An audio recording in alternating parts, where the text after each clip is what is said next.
Welcome to the Final Score Network and the Final Score podcast presented by Team Anders Realtors. I'm Andy. He's former NCAA student athlete and co-host. Ryan, jam! Two-hand monster flush! Off the inbound. Ryan, gam, slam, jam. Subscribe to us on Podbean, the Apple Podcast Store, Spotify, or anywhere you get your podcasts. Follow us on Twitter at TheFinalScore35 and TikTok at AGSpartanFan35. Oh, and one more note before we get started. I'd like to apologize to anyone I've not offended yet. Please be patient. I'll get to you shortly. Welcome into the Christmas edition of the TFS pod. We're about at our 3-year anniversary here coming up. That's crazy to say. That felt like a long time ago with COVID. That was kind of the tail end of it. But here we are. Christmas is 6 days away. College basketball is on like crazy. It's bowl season kicked off over the weekend. NFL, we got 3 weeks left. It's a good time to be alive. Lots of sports talk, as we always have, aside from the summer, really, where it's all golf. But we will stick to the football and basketball here. Without further ado, podium. I will start. We've touched on this, I think it was 2 years ago when we had my coach, Ken George, on the podcast, and we talked about, players not being as dedicated nowadays, stuff like that, and talk a little bit about bowl opt-outs. We talked about it on other pods too, and just seeing more and more trickle in as we get closer to the bowl games. It's really rubbed me the wrong way. I know it has you too, Dad. Like Talia Tagovailoa, he's going to be like a 6th round pick for Maryland. He doesn't have really a bright pro future. Opting out of the bowl game because he wants to focus on his pro career. Dude, like, this is your last game at Maryland. You've been there for 4 years and you're just going to not play because you're selfish. Like, it's ridiculous. Like, I get it. Like, injuries happen. The Jake Butt injury, he tore his ACL really bad. Jalen Smith from Notre Dame, like, ruined his knee and he was never the same, never got to be cool, good in the pros.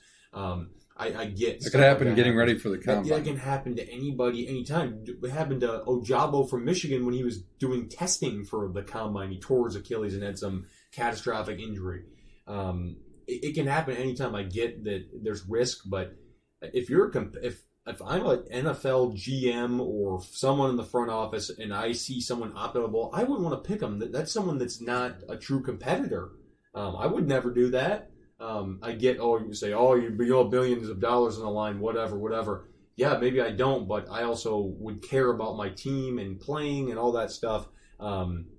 Just ridiculous. Tired of it, but it's never going to end. Maybe it will with the playoff expanding to 12. Maybe we'll get more guys, but good Lord. Yeah, on that note, I'm not going to read it, but I highly recommend, my buddy Chris sent me this from the Pittsburgh Post Gazette. Paul Zisi, I think is how you say his last name, wrote an article on December 14th. College football is getting sillier by the day. It talks about things like what Ryan just covered, and it's well worth the read. If you want it, hit Ryan up. I'll send it to him. But it's just a good read because he hits it spot on. It is silly season. It's ridiculous, and it's kind of sad, actually. Yeah, it's not like no one did that until probably 3 years ago. Mm-hmm. Was 2020 was probably the first time people started doing that. You play a game literally where you could get injured at any given moment. Michigan's really good guard who broke his leg in the Ohio State game. Like, you could get injured on any play in any game. Why is the bowl game significant? And especially, why do you wait until days before? Like, I would hope that the coaches knew and they really weren't playing him and they just let him practice and see it on out. But I think it's chicken shit. Well, I'm thinking back, just sorry to keep going on this, but we watched with our 2 eyes in 2007 in Michigan State played in the Champ Sports Bowl. Not some big bowl. That's a mid-tier. We watched Matt Ryan, a top 3 pick in that next draft play. Then the next year we watched Matt Stafford, the number 1 overall pick, play in the Capital One Bowl. Right. Yeah. It's generational and it's a problem. Yes, it is. All right, my podium, courtesy of Chris, sent this to me today, and it just kind of like rubbed me. Chris didn't rub me the wrong way, but the article did. This out of the Lansing State Journal. This isn't from them, but they kind of, that's where my report is from. the new, quote, unlucky Ken Palm measure. How about we quit splicing and dicing things to that finite of a level and just look at reality? So here's how the article goes. It was pretty short and sweet. It's been a rough start to the 2023-24 season for Michigan State basketball, of course, as we know. And apparently luck could be one of the most notable factors for the Spartans' poor start. Ken Palm rating system, in fact, has a statistic measurement in place to track luck, which Michigan State ranks near the bottom nationally at 357 out of 362 teams. This is the rating from Ken Palm. Quote, Ken Palm defines this as a measure of the deviation between a team's actual winning percentage and what one would expect from its game-by-game efficiencies. Essentially, a team involved in a lot of close games should not win or lose all of them. Those that do will be viewed as lucky or unlucky. Seriously? Michigan State is unlucky because of itself, right? Michigan State blew a 3-point lead in a lot of those losses at the 3-minute mark. That's a Michigan State problem, not an unlucky problem. Can we quit blaming other factors and look at what we see with our own eyes? Michigan State in those losses did not run. They did not defend. They did not rebound. That has nothing to do with luck. You make your own luck, period.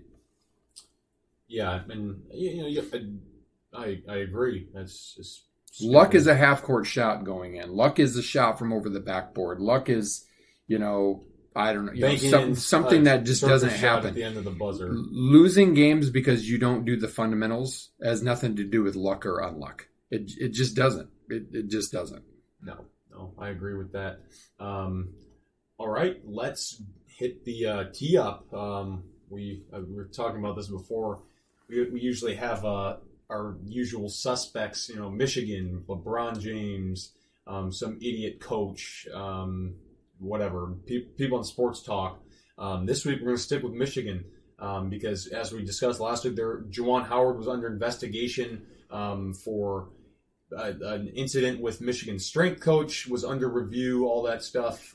As we're currently watching him on TV, he skated free again when there was a zero tolerance policy for him with anything. He should have been, after that Texas Tech thing when he wasn't even coaching, he should have been gone by that measure. Unbelievable, but I'm glad he's still there. He sucks. So whatever, guys. Keep the idiot. Yeah, go right ahead. They play by their own rules, so they just are on perpetual tee up, and so is LeBron. But I'll cover LeBron in a later part of the pod. All right, time for Around the World. Should we hit maybe the bowls that have happened? I haven't paid too close of attention, I would say, but enough. We can just kind of go through the ones that have happened already. Ohio smoked Georgia Southern. By the way, I'm 7-0 in bowl picks, and you're 5-2. So we're both doing pretty well so far. Jacksonville State, big comeback over Louisiana. That was a good game to watch. Appalachian State and that rain storm in Florida won. Fresno State over New Mexico State won. UCLA, last game as a Pac-12 member, gets the win. Texas Tech smoked Cal.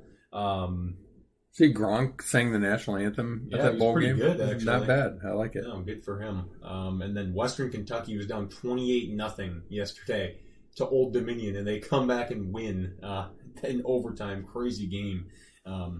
Defeating Old Dominion. Then you got the famous that was yesterday, famous Toaster Bowl. The Scooters Coffee Bowl tonight between UTSA and Marshall. So going heavy with the bowls, especially Saturday. There's going to be a lot again. But we can pick up where we left off on our bowl picks. I think that we did the left off with the Wasabi Fenway Bowl. Hilarious. SMU, winner of the AAC, playing Boston College in their home city. I'm going SMU. Yeah, I got SMU as well in that game. All right, Bad Boy Mowers Pinstripe Bowl. Michigan State played in this a few years back. You got Rutgers going against Miami, Florida. I'm going with Miami. Rutgers kind of fell apart at the end of the season, didn't play great. Yeah, I mean, they got that lucky comeback win over Michigan State. Not lucky, actually. Michigan State inflicted. on itself, but yeah, I got Miami in that game too. The Pop-Tarts Bowl, which was formerly the Cheez-It Bowl, formerly the Champ Sports Bowl. Used to love that one. Fun one in Orlando there at Camping World Stadium. We got ranked matchup here. NC State. The mascot is a large edible Pop-Tart. Yeah, they're gonna better than cannibalize. getting mayo spread all over you. Yeah, NC State, Kansas State. I think Kansas State gets the dub here. Good ranked game. I'm going the opposite. I'm going NC State. All right, nice. Valero Alamo Bowl. I like this top 15. It's always a game. good bowl game. It is. It usually is. Even when Michigan State played Tech in it with like half their team gone from that fight with the in the dorm. Was that with the hockey team? I think so, yeah. Yeah, that was bad. Arizona, number 14, they had a surprise season, really good, and then playing Oklahoma, number 12. Dylan Gabriel's gone. I think Arizona's going to get the win here, especially with Oklahoma having a lot of guys into the portal before this game. Yeah, so much for, like in that article I was referring to, oh, these are my brothers. I love my brothers until I go on to the next team of new brothers. Yeah, screw that. Arizona. Yeah. Exactly. We got the Tax Slayer Gator Bowl. Clemson playing Used to be Kentucky. a New Year's Day bowl. Yeah. Michigan State played in the Gator Bowl once. Andre Rison went crazy. They lost to Georgia. It used to be a New Year's Day bowl. I don't know. I'm going to go Clemson here. I think Kentucky's solid, but I think Clemson's defense is really good. Yeah, I agree. Clemson kind of quietly had a okay finish. Gator to the Bowl, season. isn't that when what's his name? Woody Hayes punched the Clemson Yeah. guy? Mm-hmm. Yeah, it's probably the last time they were in it. Yeah, maybe. This is a kind of, it would have been a fun matchup. The Tony the Tiger Sun Bowl, Oregon State versus Notre Dame. Oregon State is going to be decimated in this game. Oh, yeah. I think Notre Dame's going to crush them.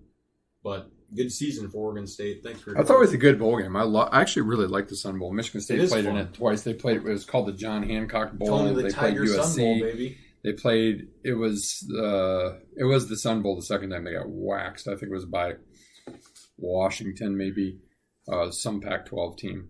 But yeah, I'm going Notre Dame. I mean, a lot of Oregon State's players are either in the portal or already at Michigan State. So yeah, and their coaches. Irish. All right.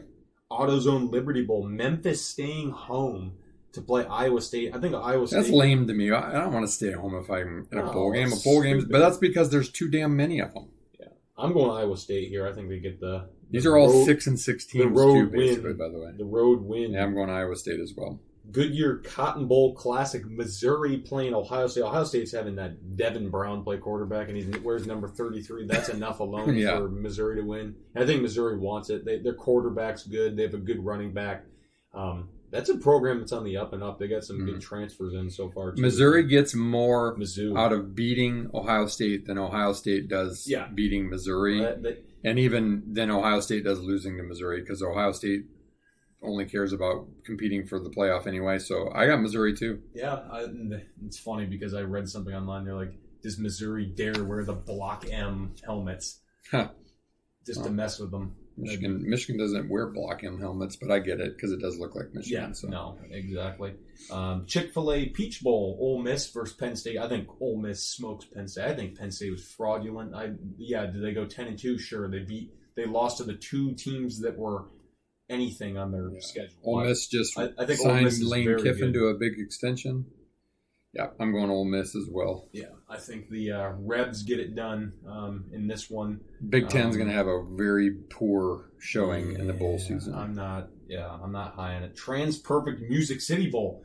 I had picked Auburn, and I'm sticking with that because, opt-outs. Maryland, who's their quarterback? Some junk guy that I've never heard of. Right. Don't know. I'm going with the Tigers and Peyton Thorne. Fighting Peyton Thorne, Getting yeah. it done. I'm going Auburn as well. Getting it done. All right, a few more here. The Capital One Orange Bowl. Georgia, Florida State. I think Georgia wants The Neither Team Cares Bowl. I I think mean, Georgia's Florida gonna win. State's PO'd rightfully that they didn't get in the playoff. Georgia wanted a shot at the playoff. Yeah, I think Georgia's going to wax them just so everybody can say, see, I told you Florida State. I mean, you can't. It's not apples to apples, Florida but that's State's what people also are going to had do. a lot of guys enter the portal as well. So, I mean, whatever. But I don't know. We'll see. I think Georgia gets them, though. The Barstool Sports Arizona Bowl. Kind of a fun one here. Toledo versus Wyoming. Two teams that had a pretty good season. I'm going Wyoming. Toledo lost a ton of guys to the portal already, too. Their quarterback gone. Where did he go? Syracuse or something like that? Baylor, that's right. Baylor. Yeah, Wyoming's... Oh, Syracuse is McCord. Craig Bold is a good coach for Wyoming. I think they get it done. They had a nice season. I'm going Toledo despite losing their quarterback. All right. ReliaQuest Bowl, formerly the Outback Bowl. I don't even know what ReliaQuest is. LSU versus Wisconsin. LSU's name. Daniels isn't playing, but their backup is really good. Nussmeier. LSU's going to crush them. I think so, too. Wisconsin can't score. Wisconsin stinks. VRBO Fiesta Bowl. Liberty versus Oregon. Oregon is going to win that game like 42. Even with a lot of opt-outs and whatever, Oregon will win. I mean, Liberty will keep it close for a half, but Oregon's going to crush. Oregon's going to crush them. Cheez-It Citrus Bowl, formerly the Capital One Bowl, formerly, what was it? It was the VRBO. This should be the NyQuil Z's Bowl. Yeah, geez. The Sleeper Iowa Bowl. Versus Tennessee. Tennessee's going to win. I think could be like 7-6, but Tennessee's going to win. I think Tennessee wins. Then we got some playoff games. Rose Bowl, CFP final, number 4, Bama, number 1, Michigan. All you Michigan fans who say, yeah, you got your green glasses on, you want Bama. Hell yeah, I do, because Nick Saban is the greatest college football coach of all time. I think he coaches circles around Jim. I think that they are too physical. They've rounded into shape, and I think Michigan falls to 0-3 in the playoff. Bama's playing for a national title. Sorry, Michigan. You had a good season again, but you're going to come up short. You can't beat the big boys. Bama's going to win that game. Yeah. I think it'll be close, but I think Bama gets I don't even know that it's going to be close, to be honest. All-State What's Michigan done against the SEC now? All-State Sugar Bowl. We've got our friends of Texas. Texas is back indeed. Playoff for the first time right before going to the SEC. They will take on the Huskies of Washington, future Big Ten team here. Looking forward to this game. I think there could be fireworks here. Two defenses that are okay, but the offenses are fast and have really good quarterback play. But I'm going a little rematch from early in the season. I'm going Texas Bama for a national championship on January 8th. I'm going Washington to win that game in overtime, and then I'm going Bama to beat Washington. I've got Bama beating Texas, avenging it, and I think Saban does not retire and comes back for yet another year and continue. I think Milroe will be a Heisman favorite next year. I mean, for sure will be heading into the season, but I think he can win it. And the consolation game will be played next year in Ann Arbor because Texas goes to Ann Arbor to play Michigan. Yep, exactly. All right, those are the bowl picks.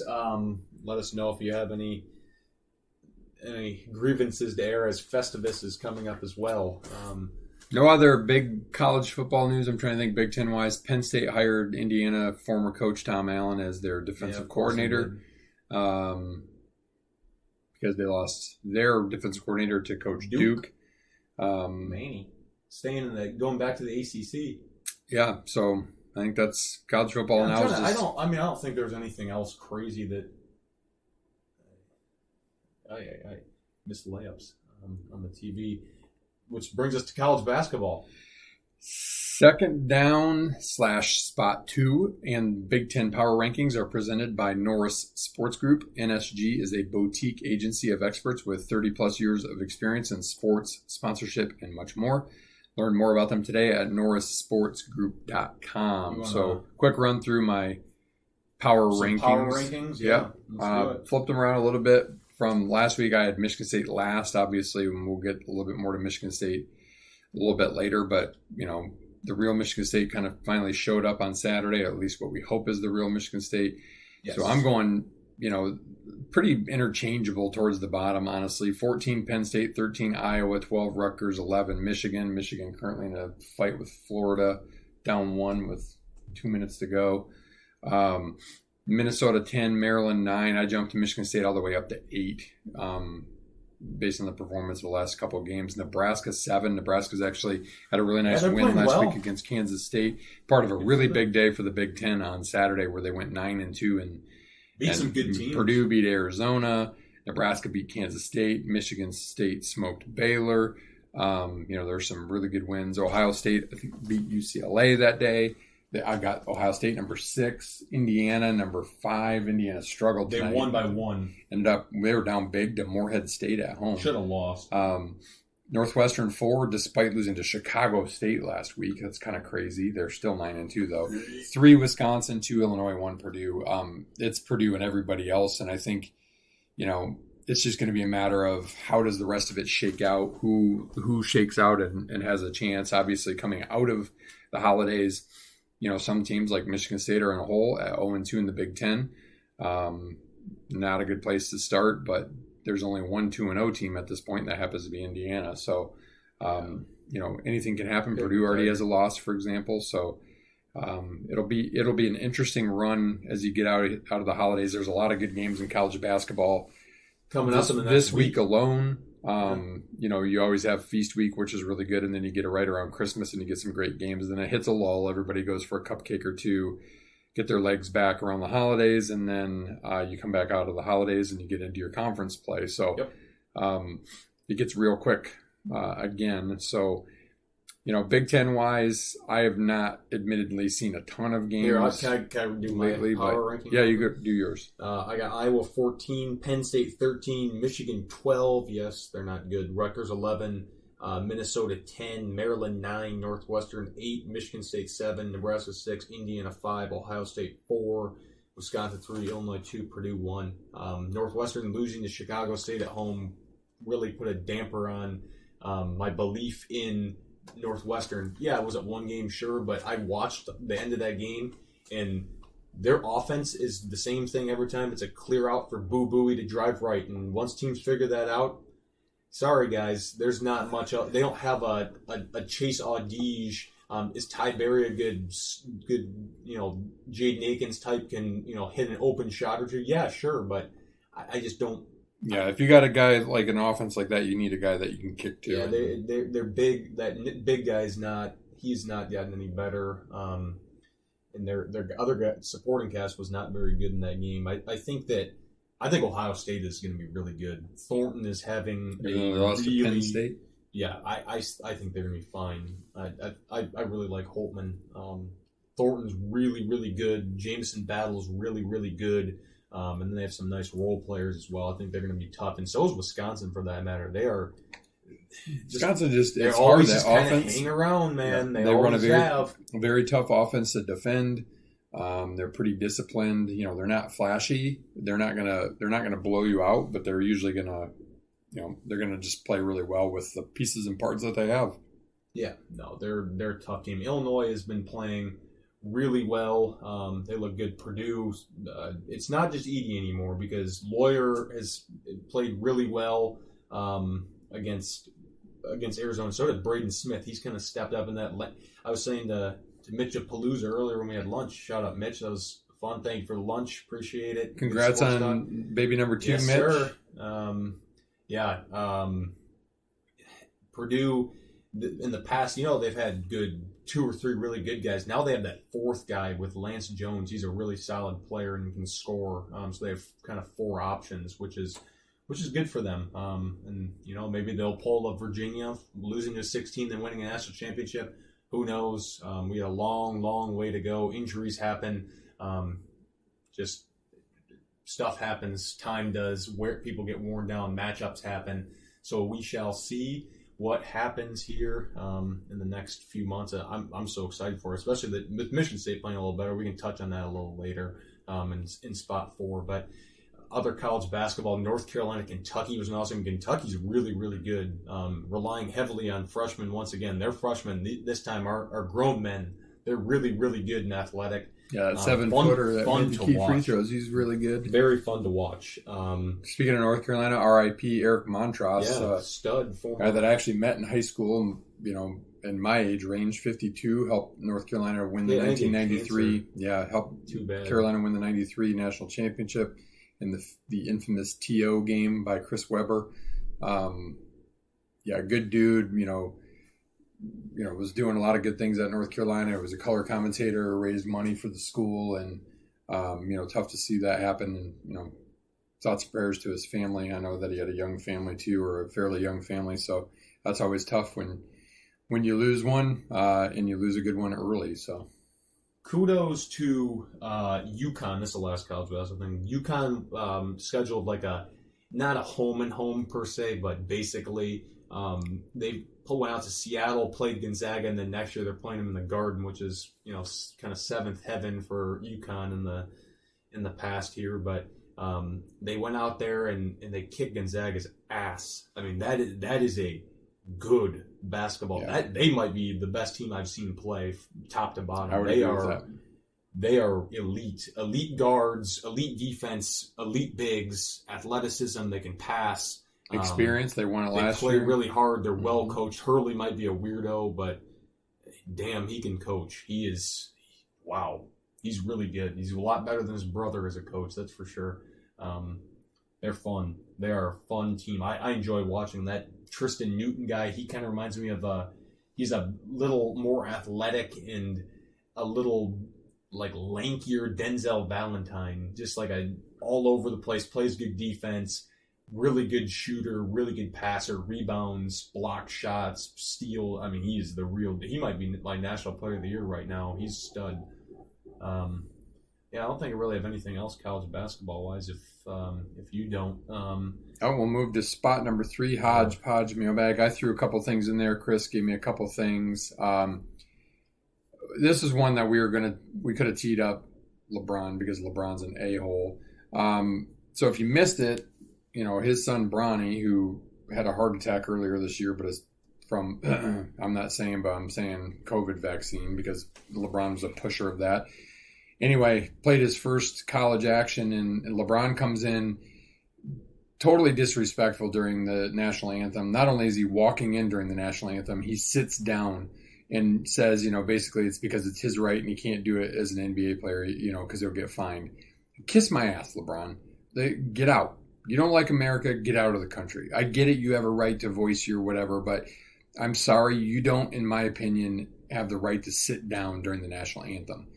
And if you think you have that right, here, take an AK-47 and go fight on the Gaza Strip. See how you like it. Like, I have a real problem with him anyway, and I have a ginormous problem with that. I don't know, any thoughts on that, Ryan? No, he's in the news for the wrong reasons all the time, and it's tiring. I talked about this last week. In the car I was thinking, man, I really used to enjoy watching the NBA. Like I would, around Christmas, be like, oh, I can't wait for the Christmas games. Like, it's competitive. I hate the NBA. I won't watch it. I haven't watched it in 2 years since I was in college when we would bet on games for fun and as a bonding thing with my friends.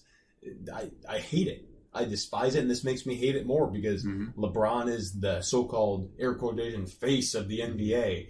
With his antics, he ducks the new great player. He's a POS. Here's another fun one that I saw this week. Colorado is introducing a course for the university inspired by Dion. A course, like a class? Like a college class. Yeah. What is that? In getting rid of people, or? I don't know if it's a leadership. I read it, but then it was kind of disgusting, so I stopped reading it. It was about, I don't even know. But here's my thing. The fact that any college would consider what Dion's doing good and something, to celebrate with a class, that's part of the problem right there in a nutshell, in my opinion. Yeah. I mean, it's crap. The shtick has gotten to be a lot. No more. All right, here's another one. They stink. We said no golf, but here's a golf one. So Rahm's to the live. I don't know if that happened before or after we talked last week. I think we talked about it last week. And Fred Couples, who I love, was on a podcast. He's very unassuming, tells it like it is.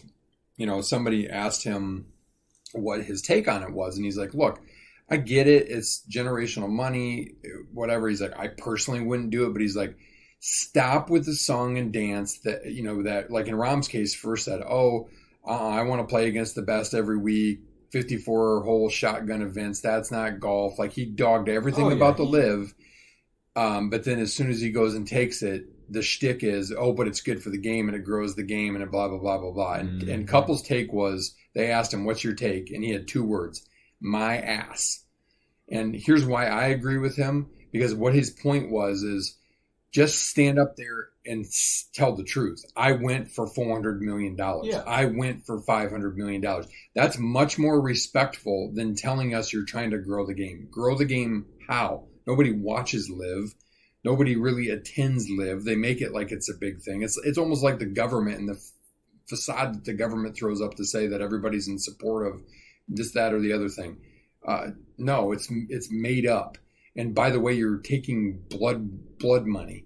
But if that's what you want to do, then stand up and say, I'm taking it because my family can get $500 million and I can feel really comfortable for the rest of my life. They got you by the balls for the rest of your golf career, if that's what you really want. If you want to be controlled, if you don't want to actually go earn the money, go for it, because that fits into today's society. Nobody wants to earn what they have. But I'm with Couples, my ass. I'm so tired of the lies. Like, you're either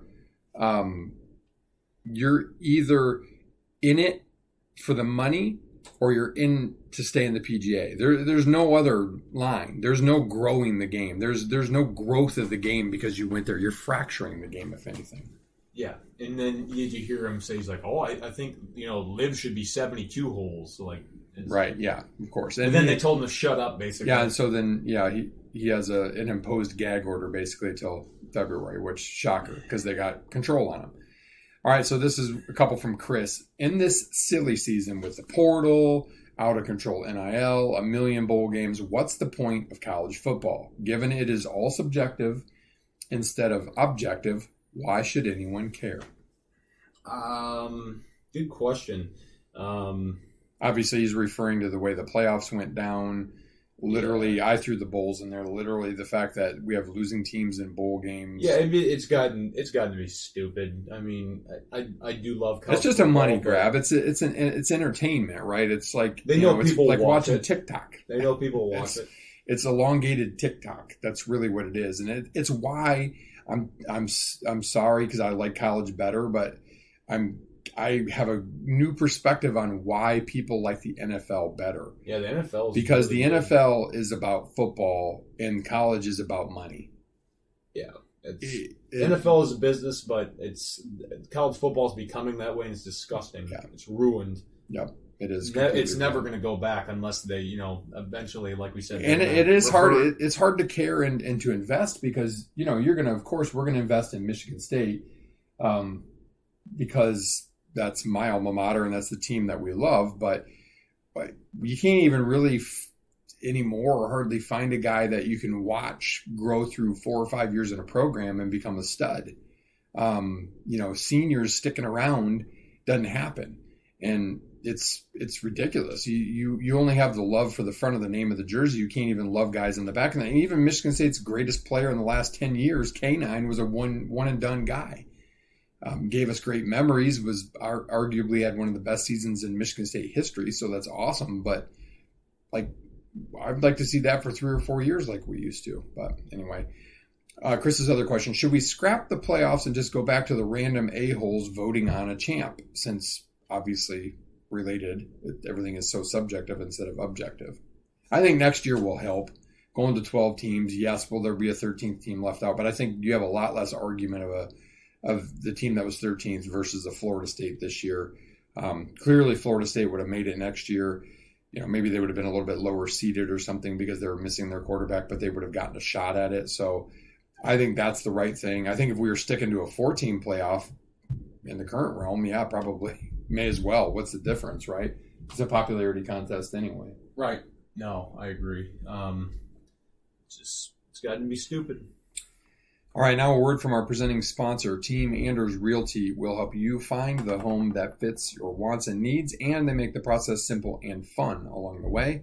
The Anders have served thousands of clients for 30-plus years in the West Michigan area and are here to serve you today. Learn more at teamanders.com. All right, let's talk some Michigan State football and basketball. Want to do football first. I guess in the last week since we talked, Michigan State got our guy, Aiden Childs. Got a 6'4", 220 quarterback that can run. Top and 100 has a recruit. really good arm.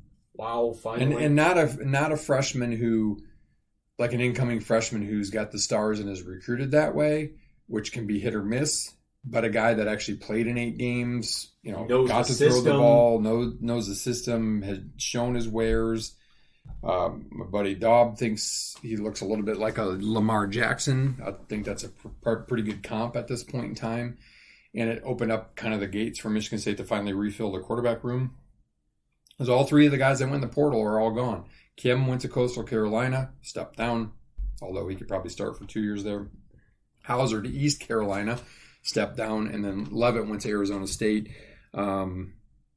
Arguably a step down-ish. I don't know. They're going to the Big 12, right? Yes. So, I don't know. It's still Power 5 or Power 4 now that the Pac-12 is gone. But Childs was huge for Michigan State. It was kind of expected, Very but until big. it happens, you never know. But since then, Michigan State's, kind of opened up. It's signing day is tomorrow. A lot of good key guys that were committed to Oregon State that are coming to Michigan Lots State of to Oregon follow State Coach guys. Smith. Got the tight end from Oregon State. Got a receiver from Purdue who's good. Linebacker from Wisconsin. I'm sure there'll be a few more to supplement. And then I've heard a few guys are going to announce they're coming back. They're in the portal, so that'd be good to just get some more guys. Yeah, and you got some good recruits coming in. They're kind of filling in the class nicely. Could be. Well, at the very least, Michigan State will be a fun team to watch. Right.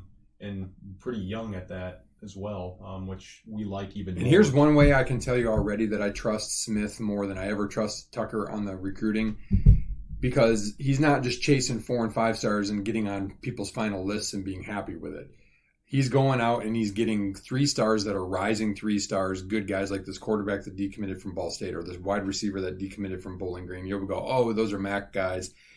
They're kind of either they were hurt or they were sleepers in their class and they kind of went a little bit under the radar. And that's where Michigan State's bread has been buttered, where it was buttered with D'Antonio. He would go out and recruit the gems. Recruiting Ohio. He would recruit the gems, he would polish them, and he would take a 2-star and make you go, what? How was that guy not a 5-star?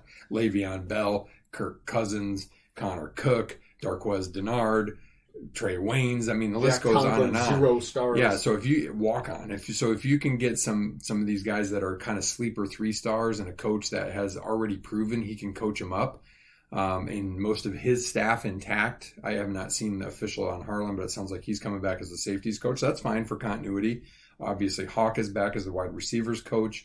Is it going to be immediately like a 10-2 season next year? No, but Michigan State should be able to compete for a bowl right away, which should always be the bottom line minimal for Michigan State, to tell you the truth. So it's good. Next year we should be competitive and keep building to hopefully a playoff appearance by 2026. That'd be cool. And Michigan State, had some good got some good O-line guys today. So this was one that could have gone on hodgepodge or mailbag, but Chris threw this an interesting NIL idea. How about creating a program that is just for the offensive line? Guarantee 6 figures per lineman starting their freshman year, then increase it incrementally each year, maybe with incentives, obviously to stay, and so on and so forth. By the way, I vote you got to pay it back if you leave. And could or at least half of it. It could create a sustained playing group and manufacture loyalty. What are your thoughts? I think it's a great idea. That's kind of fun. I think too often you put it into the quarterback and you put it into the running back, which is great. You need those guys, but we're seeing it with the Lions this year, and in football in general. It's built, right, as you said today, from the inside out. You need to have a good D-line and a good O-line, and that's been like, I'll use the Lions. It's not apples to apples with college to pro, but the Lions had talent in Stafford and, Calvin Johnson, and they had great skill players, but their offensive line sucked, and so it didn't matter. Their defensive line was never that great, so it didn't matter. Like, you see it all the time. Michigan State's best teams under D'Antonio controlled the lines of scrimmage, and that's where I think Michigan State is building. And I agree, if you can put together an NIL program. And I think the sad part in there, I threw that in there, manufacture loyalty. I think you almost have to manufacture loyalty anymore, and the way you do that is with money, which is ridiculous because it's not necessarily earned. But if you can get guys and put some focus there, I think you have a chance to kind of create 2-3 year starters and the type of depth that really can build a team. Yeah, I agree with that. And then talk hoops. Hopefully, maybe. Finally. Yeah, I'm going to ask the simple question. Did the Baylor win signify Michigan State turning the corner? I think it's a step. It's a step. It's a long season, but I think It was the right thing because Michigan State got back to its principles: running, defending, and rebounding. And it's more like in order: defending, running, and rebounding. Michigan State pressured the heck out of Baylor right out of the gate. A good Baylor. Now their strength of schedule wasn't great, but they were undefeated. Yeah, one of the few undefeated teams. They like to backdoor you, very athletic, very long, a good, solid team. And from the get-go, Michigan State got a shot clock violation. They got too early. They held them to a 5-second, and played with the kind of intensity and aggressiveness that you would have expected all along. My beef is, where was that all along? I don't buy the unlucky stuff. I don't like the unlucky garbage, like, oh, they were unlucky that they lost, and they just didn't close. They blew the opportunity. They started poorly, or they blew opportunities late in games. And in that game, they didn't. I mean, Cohen Carr put on a show. And the thing is he's more than a dunker. He's playing defense, and he's rebounding, and he's getting more time. Fears is fantastic and keeps getting better. And Hogard, the last 2 games, played like we expected AJ would. Maybe he got the pot out of his system. I really don't know what it is. Playing a lot better. It helped that Tyson got off to a start early as opposed to late. But he outscored Baylor by himself in the first half, which is pretty fantastic. I never have a beef with him because even if he's not shooting it particularly well, he plays good defense. And I think the Michigan State bigs kind of answered the bell in that game. Like, they don't have to be Zach Edey or Hunter Dickinson. They have to be serviceable and good and collectively be like a solid double-double guy. And that's what they've been, especially the last 2 games, like defending the rim a little bit, getting rebounds. I think Cooper's really good at getting offensive rebounds. Both games, the 2 combined for like almost a 15 and 15 double-double both games, meaning the Oakland game last night too. So I think, signs last night early were like, oh boy, here we go. Oakland plays a zone, and Michigan State's kind of settling in the half court. Well. And then all of a sudden, you saw him start to push it again. And a guy like Holloman, who I continue to maintain is by far Michigan State's most improved player. He's confident when he shoots it. He's got a nice shot. Yeah, he ended up being 3 for 9 last night, but he's doing good things for Michigan State. And I don't mind if he shoots it. I don't cringe when he shoots it. And Michigan State's settling into a little bit of a rotation. I still would like to see more Booker, although now I'm hearing a little bit. I had this conversation with a coworker today. I don't know why Izzo, he likes to just rip the idiots on Twitter or whatever, and I'm not on Twitter, so I don't consider myself in there, the people who say he should be fired or whatever. But here's the thing, Tom, here's some advice for you. So stand at the podium and talk to your fans. Like, not all of us know basketball like Ryan and I do, but a lot of us do, and just tell us, hey guys, not only does Booker sometimes lack some of the drive and the motor because A, he's not been playing the game as long, remind people that, and oh, by the way, B, he's struggling a little bit with our offense and where to do and what to do, and or our defense, because he's never played in a ball screen offense, or he's never played in a predominantly ball screen defensive position. Like, tell us those things. I don't understand why you don't tell us those things as a coach to fans. Don't treat us like we're idiots. Don't treat us like we're Twitter idiots. Talk to us like we know what we're talking about. And then, the Twitter idiots are going to be the Twitter idiots or the X idiots or whatever you want to call them, no matter what. But, I think the long answer there to your question, Mom, yes, I think Michigan State is turning the corner, but I don't think they've turned the corner. I think it's very clear that the rest of the year, any team that gets them into a rock fight in a half court is going to probably beat Michigan State. It's not going to be a win. It's just Michigan State's just not built for that. They're just not. They don't have enough guys that can get their shot. Tyson is quick and he's got a quick release and he's a really hot shooter, but he's a little small to get his own shot all the time. Akins can get it, but he's not shooting very well. Hogard's not a good enough shooter. Doesn't get downhill enough. He's been finishing at the basket lately, but. So we shall see. But I think Michigan State's got a really good chance the next 4 games, at least. I haven't looked beyond those 4. The toughest game in there is Northwestern, but Indiana State's not going to be easy. Northwestern's not going to be easy, but if they can go 4-0 in the next 4, all of a sudden they're 10-5, and I think that sets them up well. Then they'd be back to 2-2 in the Big Ten, and I think then all bets are off. We'll see where they can go from there. Agreed. Mana also asked us to grade the players again, so I don't know if you want to take a. She liked it when we did that. So I would say everybody really got an A for the Baylor game. I mean, I think everybody had the intensity. Everybody played hard. Everybody played their role. I would say the bigs in the last 2 games, Marty, Cooper, throw a little bit of Booker in there. They're playing much better position on defense. The guards are also helping them out because they're pressuring a little bit better. But, their grades have definitely increased. Hogarth's grade has increased. He's finishing at the rim, and he's doing good things. We'll see if it continues. I still think he plays lazy defense. I still think he undercuts screens way too often. He lets shooters go. I still think he gives up on plays. I still don't think he boxes out as well as other guys do. But for every boneheaded play that he makes, I think Akins is playing a little bit harder and realizing he doesn't have to just show out and be a scorer because that's not his role on the team. I really think Carr is rounding into a very key piece for Michigan State because he's an energy guy and he's unassuming. He'll do what coach wants him to do. Is he going to make mistakes? Yes, he's a freshman. Is he a great shooter? Particularly not a great free throw shooter. He's 50%, but he can get to the rim. He can give you some energy off the dunks that he has, which are just ferocious. I mean, there's no other word to say like powerful, ferocious. The speed with which he gets up and then the ferocity with which he dunks is unreal. Tyson's Tyson. I think he's great anyway. I said it maybe at the beginning of the year. I thought he had a chance to be kind of like a Sean Respert, just a guy that can just heat up and score 30 He's a easily. microwave. And he plays really good defense. He always plays good defense. I really like Fears. I feel great with Fears in the future. I feel great with how Holloman's playing in terms of the future for Michigan State. So I think, yes, things are definitely looking better. I mean, I would go from giving the team a collective probably D+, C- through the first, 9 games to, the last 2 games I'd give them an A. Yesterday, maybe an A-. It wasn't great.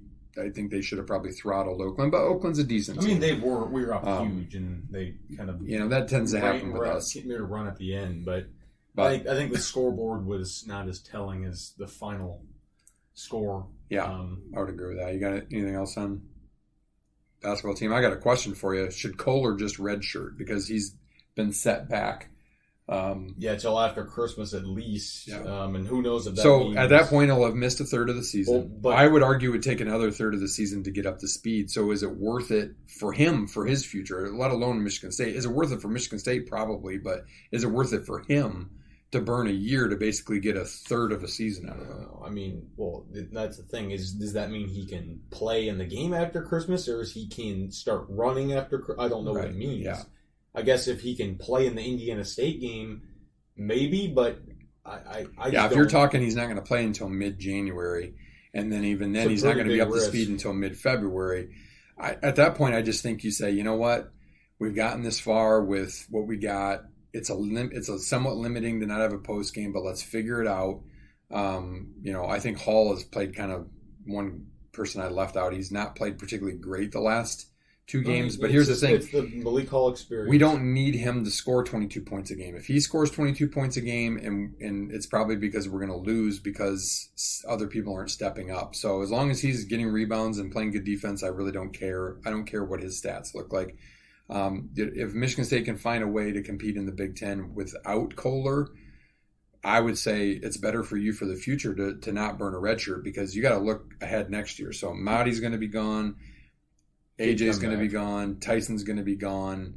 You got to probably be gone. Akins. So it's Fears, it's Holloman, it's Carr, it's Booker, it's Holloman. It's those guys, and it's Kohler. Like Kohler's going to play into there, and then our other freshman who's in a boot this year, he's not playing. Norman, but what in the world? Like we've asked this question. Is it the court? It's got to be the court. What is going on at Michigan State that every year they have 2 players with serious foot injuries? I don't. Maybe that happens at other programs. If you're a fan of another program, let me know. Has it happened at Michigan? It's been happening since Mateen Cleaves, and if it's the shoes, then get the hell out of Nikes. What is it? Is it the way they train? There's got to be something there because every year, last year it was 2, right? It was Hall and Akins. And I feel like there's one more. You had a great player in Josh Langford had those foot problems. basically had to shut down his career because of it. Like it's something. Gary Harris had foot problems. There's something going on there, and I don't know why they haven't tried to uncover what that is. It's ridiculous. It is. It's gotten old. Yeah, like it really it's, has. It's like it's just like who's going to be next on the pole of the fall. It's like a rite of passage for Michigan State basketball to have foot injuries. To be in a boot. Yeah, we don't need that. All right. Do you have anything else? Nope. For Michigan State wise, all right. Let's go NFL, I guess, to finish it. Well, Chargers. We talked about how Brandon Staley was going to get fired, and he already did. One of the worst performances in their. A week after they scored 0 points, the Raiders they scored 63 on the Chargers, and Staley's a defensive coach. A defensive coach got smoked. That's embarrassing. Good. He sucked. He didn't deserve that job. What else? Saturday in the NFL, Vikings blew a huge lead to the Bengals. The Bengals are still alive. Crazy. Colts. They had a little extra because their quarterback, Browning, had been cut by the... Yeah. So he had something to prove, and... Yep. I mean, he's 4-0, I think, right? Yeah, he's doing a really nice job for them. Doing a really good job. Indy put, the AFC North is really competitive, and Pittsburgh's on the ropes. They're going to, their fourth quarterback now? Rudolph is starting, yeah. Yeah. He stinks. It's just bad. The Browns are surprised. Good Lord. Come back, win against the Bears. The Bears should have won that. Yeah, they dropped 2 wide open touchdowns, one including the Hail Mary. It was right in his lap. It was crazy. But the Browns are right up there. I mean, they still have a shot at the division, which is crazy. The Ravens are really good. Tampa Bay went on the road and smoked Green Bay. Green Bay is slipping now in terms of, where they stand for playoff purposes. Yeah. Right now, let's see. The Colts are surprising, though. They're good for them with a backup quarterback. Wow. Yeah, Colts currently are in the playoffs. They're the third wild card team in. Texans are right there. They got out that win against the Titans. Who else is? Bills finding their way back. Yeah, smoked really the Cowboys. Well. Dolphins are really good. The Chiefs are. They beat the Patriots, but they're not very good. I don't think it's not their year. Lions started off a little slow and then just absolutely put the pedal to the metal against a Broncos team that was surging. They had won 5 of 6 after they gave up 70. A good defense ever since that game. An offense that was pretty potent. The Lions dominated that game on both sides of the football. Finally got off the schneid. Hopefully this is the turning point, and they'll start. Shows you how draft matters because 5 touchdowns out of rookies. Healthy offensive line. Yep, Goff, unbelievable. 5 touchdowns. He was threading the ball. Laporta is already a top 3 tight end in the NFL. That's crazy to say as a rookie. And all the pundits, what a terrible draft by the Detroit Lions. Mm-hmm. Jahmyr Gibbs leads the league in 20-yard rushes and yards after contact. And he had over 100 scrimmage yards again and 2 touchdowns. Sam Laporta leads all at tight ends and touchdowns, and he has a ton of receiving yards as well. Brian Branch is a stud in the making, and Jack Campbell's getting a lot better. He's been a solid rookie too for the Lions. Yeah, he was never intended to start for them this year. So, and he's playing well. Like linebackers, it takes a little bit for you to get it. And there's a good chance the Lions could play themselves up to the 2 seed because the Eagles have lost 3 in a row. Dallas got throttled. They're both 10-4.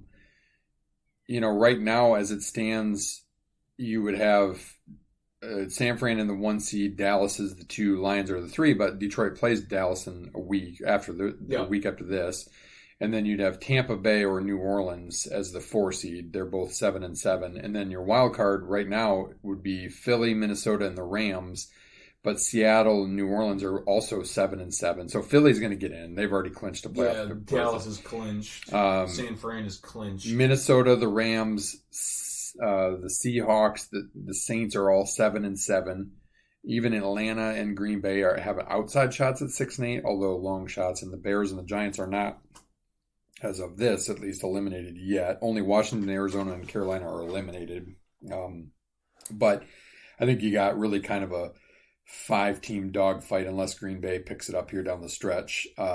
It's really going to be between 5 teams, I think, for those 3 spots. And in the AFC, you've got, current division leaders. You got Miami at 10-4, Baltimore, the number 1 seed at 11-3. Jacksonville and Indy and Houston are all tied at 8-6 in the South. On hard times. They've lost 3 in a row, and Kansas City's at 9-5 with a 2-game lead on Denver. So the AFC is a little bit more wide open. Yeah, there's a lot of good teams vying for the Cleveland 9-5, Cincy 8-6, Indy 8-6, Houston 8-6, Buffalo 8-6. Buffalo's 8-6. Those 5 teams all have a great shot at it, and then you got Pittsburgh, Denver at 7-7. Vegas is a long shot, and the Chargers at 6-8 and 5-9. But only Tennessee, the Jets, and New England have been eliminated from the AFC. So it's going to be a crazy last couple of weeks. I'm trying to see what we have schedule-wise this week. Dolphins, Cowboys, Detroit Lions, can clinch the North. You got New Orleans Rams, so that's 2 7-7 teams. Cincy, Pittsburgh, those are 2 playoff battling teams.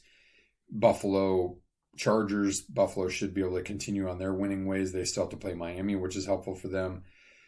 Colts, Atlanta 8-6. That's a huge game for Indy. Seattle 7-7. They got to beat Tennessee 5-9. Washington and the Jets at the toilet bowl. Who cares? Green Bay's got a chance to stay in it because they play Carolina. Cleveland, Houston. That's kind of a de facto elimination game for Houston. Yes. Jacksonville, Tampa. That's a huge game for both of them. Yes, it is. Tampa could take control of the South. Toilet Bowl 2, Arizona, Chicago. Dallas, Miami. Actually, a really good game. It has some playoff implications based on seeds. New England, Denver, a chance for Denver to kind of get back to winning ways. Kansas City plays Vegas, so Vegas to stay in it. That's on Christmas Day. They got to get that win. Philly hopes to get right against the Giants, and then Baltimore, San Francisco, the 2 top teams. Maybe a little preview of the Super Bowl. Potentially, they play Monday night, so it's getting kind of crazy down the stretch. The Lions have at Vikings, at Dallas, Vikings at home. There's ways beyond just winning that they can clinch, but they're locked into at least the 3 seed, I believe. I don't think they can. They're not going to slip to. I don't think they're going to slip to the 4. Unless they lose both to the Vikings, they're going to stay. So that guarantees them a home playoff game. 2 seed would be great, obviously, if they can get it. Yeah. Just to avoid having to play San Francisco until later on. But it'll be interesting times, that's for sure. Yeah, looking forward to it. It'll be fun. We didn't talk about this one, the Rashid Mendenhall tweet, calling out announcers, the white announcers saying they don't know what they're talking about, and let's do it. Let's have an all-black team Pro Bowl versus an all-white team Pro Bowl. You're an idiot. That one, bud. It's caused some good debate. Like, my immediate gut reaction was, okay, who's going to play in the secondary? But I mean, I don't even really want to touch that because that is fraught with potential red flags all over it. But okay, good for you for saying it. It's kind of what social media is these days, right? Say what's on your mind, and exactly. You don't have to pay his name's tied to it. Get a reaction out of it, Right. And JJ Watt chimed in, and he kind of had fun with it. He's like, I don't know who's going to guard Tyreek Hill, but we could be fine. He's like, and people are saying, oh, he's racist. Yeah, I mean, is it kind of weird? Yeah, it's really weird saying that, but it's kind of funny too because what white cornerback? There's some good white safeties. That Blankenship guy from the Eagles is really good. So yeah, I have Eric Smith from the Lions. I have an announcer rule. I think the quarterbacks generally do a good job as color guys for the NFL. But I'm telling you, the reason I love college basketball the most, and especially when they have coaches call the games, love it. Whether it's Dane Fife last night calling a Michigan State game, or Bruce Weber or whatever. Steve Lavin was coaches. Great. Coaches tell it to you from the coach perspective, and they give it to you like whole big picture. So, Jim Jackson's really good too. Yeah, I mean, I'm not going to say there aren't players because there's a lot of good NFL commentators that were obviously former players that are good, but so interesting stuff. All right, should we sprint it out? Home. All right. A few Christmas questions here. Best Christmas movie character. Best Christmas movie character. I gotta go with Clark. I gotta go with Clark Griswold. I'm going Edward. Cousin Eddie? Yes. Roast or ham for Christmas? You mean like a tenderloin? Yeah. Roast. Yeah. I'm going roast too. How about this question?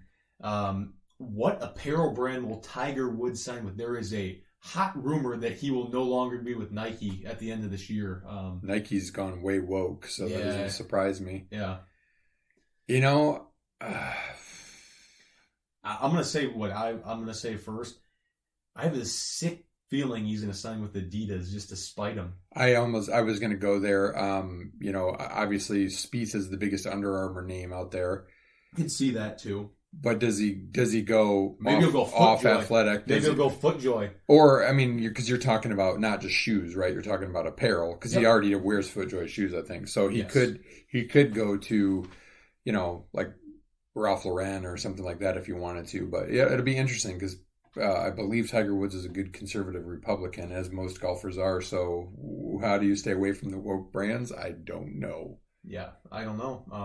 No Ralph Lauren then. Yeah. After the JT. Yeah, after the JT. Speaking, real quick golf, we talked about a few weeks back who we thought was going to replace Paul Azinger. There's a temporary replacement for him. Kisner, love it.